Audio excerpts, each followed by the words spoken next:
Today we're going to take a look at another state and see how it's changed over some recent presidential elections. I've already looked at the battleground states, but somebody suggested I also take a look at Texas, and that was the ninth closest state last time with a margin of about 5.5. So this left map shows the changes between 2012 and 16. The right map shows the changes between 16 and 20. In Texas, both maps do have a lot of blue on them. However, on the right side, we can see there are a lot of red shifts close to the southern border. The state has trended toward the left, but we're going to see if the state is ready to flip just yet, or if new trends are going to keep the state in Republican hands for the future. So let's get a little bit of background on Texas and go back to 2012. Back then, Mitt Romney won the state by almost 16 points. He cleared 57% of the vote to Obama's 41.5, and that was a wider margin than John McCain did 4 years earlier. So at this point, it's clear Texas is not at all in play. So let's go in closer on this map and take a look at some of the notable counties. We could start off and see where Houston is. That's in Harris County. Obama barely won this county with under 50% of the vote. Other high population counties are Travis County, that's where Austin is. Even back then, Obama was already clearing 60% of the vote in this notably blue county. We've also got the Dallas and Fort Worth area. That has Tarrant and Dallas County. Dallas County is light blue, Tarrant is light red. I can't go over every county, but you can see there's a lot of counties in the state, and most of them are already red or dark red. The more notable exception are these counties down along the border in South Texas. Most of those counties do not have a lot of population in them, but they've always been dark blue. Now, there's a large Hispanic population in South Texas and the Rio Grande Valley. A lot of them have been there for many decades, and that's a place to focus on for some changing margins. Now, let's go ahead to 2016 and take a look at that election. This time, Donald Trump won the state by 9 points, but he was down to about 52%.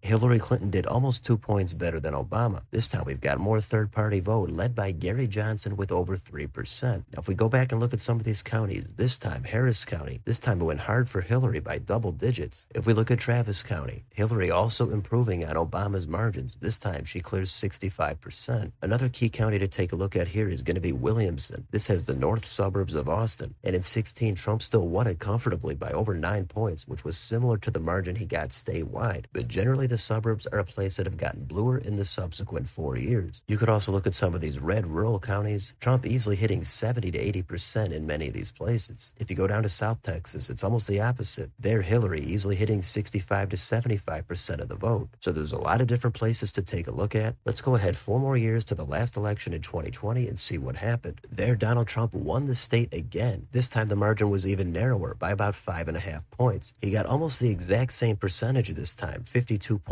but this time Biden did better than Hillary. He got 46.5, and notably this time there's less support from third-party candidates. All of them totaled only about 1.5%. Now we'll look at some of the county changes in just a moment, but if we sort by the total number of votes in each county, we can see Harris by far has the most votes, and Biden again clearing double digits there. He also went on to win the 5 most populous counties, including Tarrant County, this time that narrowly flipped. Even in Collin and Denton, the 2 counties Trump won, those margins are only single digits. So it seems like where a lot of the population lives, Biden tends to do a lot better. If you scroll down to the less populated counties, that's where the margin for Trump shoots way up. He starts winning counties by 40, 50 or more points. So most of that red rural vote is enough to cancel out the blue vote in the cities and in the suburbs. But the question is going to be, if those trends continue, how sustainable is that path for the Republican? So let's look closer at some of these shifts we'll get on Ballotpedia, and this will show us the vote total in the last 3 elections. So let's look at Harris County, and there you can see back in 12, this was very even. Ever since then, it's gone off a cliff toward the Democrats. That is definitely a concern for the GOP. South of that county, Fort Bend, that's another one that has flipped and is now going toward the Democrats by a 10-point margin. North of Harris County, Montgomery, that's deep red, but you can see the trends are toward the Democrats. If we go up and look at Dallas, yet again we see a shift toward the left, and it's now more than a 30-point margin for the Dems. Next door in Tarrant, it's a similar story. This county is now voting for the Democrats after previously voting hard for the Republicans. Down by the state capitol in Travis County, the support has gone down for the Republicans while going up for the Democrats. North of that county in suburban Williamson, now that county has flipped. That county that went over 20 points for Romney back in 12, last time flipped and went for Biden by over a point. That is a lot of shift in a short amount of time. South of Travis, the same thing happened in Hayes County. Biden won that by over 10 points. If you look at where San Antonio is in Bexar or Behar County,